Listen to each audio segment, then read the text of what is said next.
If I got hit by the proverbial truck, you guys could get busy and start applying this. How do you do that? First, learn this graph, and then you start teaching it to your managers, and you show them so that when your managers say, okay, great, but how do you then apply this? Forming, storming, norming, and That's right.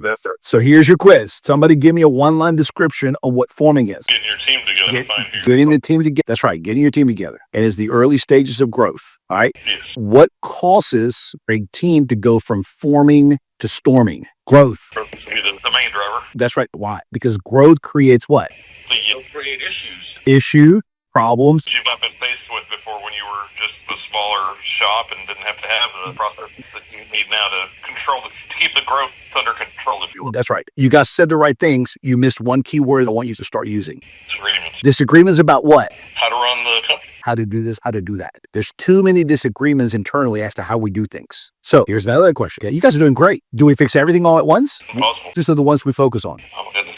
The biggest distractor. I mentioned three. The disagreements. What are the disagreements? On the issues that deal with revenue making, the issues that deal with profit, and the issues that deal with customer service. If you start tackling everything, you're going to get overwhelmed. Yes. You want to go to each department and say, all right, guys, let me tell you about storming. Tell me all about storming. I want you guys to tell me all the problems. And then I need you to take all the problems and the list of 17, 25 things you guys came up with, put at the top the issues with revenue, keeping us from making more money. What are the issues keeping us from making more profit? And what are the issues keeping us from having great customer service?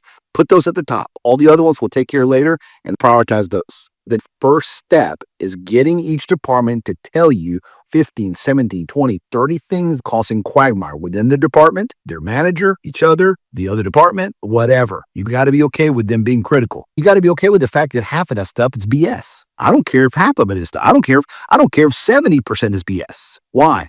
If you take care of the revenue, profit, and the customer service, everything else falls in. If you give me a list of 100 items and 70 of it is garbage, it's the 30% that's not garbage that I want to fix. But how am I going to fix it? And if I'm not willing to have that conversation with my employees and tell them, hey guys, tell me what's wrong. Tell us what needs to be fixed. Tell us what's broken, and have no fear of retaliation. If anybody gets upset or defensive about that, that's your problem right there. No doubt. All right. So we're in storming. Storming is where there's a lot of disagreements about what we do. So if that's the case, let's follow the quiz. What is norming? Straightening out the storming. There you go.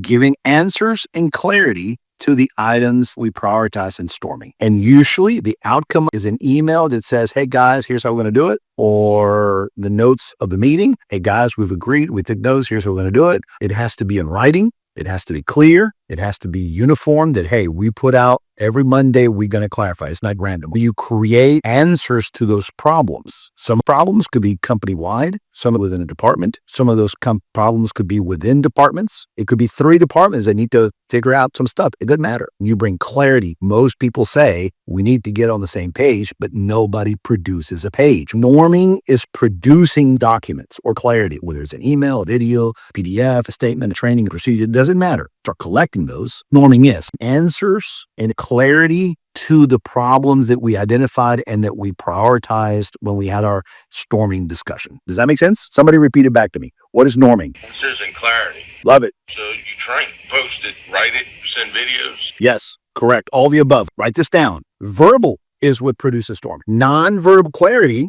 is what produces norming. Now I can hold folks accountable, train, hire, see what kind of people I want in this company who are willing to come in and be able to what we do things and how we do things around here. And what happens is in recruiting, we randomly hire and we don't check the one quality that we should be looking for in every single person. And that is, if you need a technician, they got to be good techs. If you're hiring an attorney, they better be good attorneys, right? If you're hiring a secretary, she better be a good secretary. Competency is not the issue. There's a lot of competent people, but not quite willing to learn how you do it here. And then we say dumb things like this. We're just looking for people that know how to think outside the box. Really? You want people doing things outside the box? What does that sound like, storming? You say this, we're looking for people willing to learn how we do the box here. Master the box, make our box grow, and if the box needs to be a circle, talk to us in our meetings and we'll change it together. No one breaks rank. Everyone follows together as a unified team.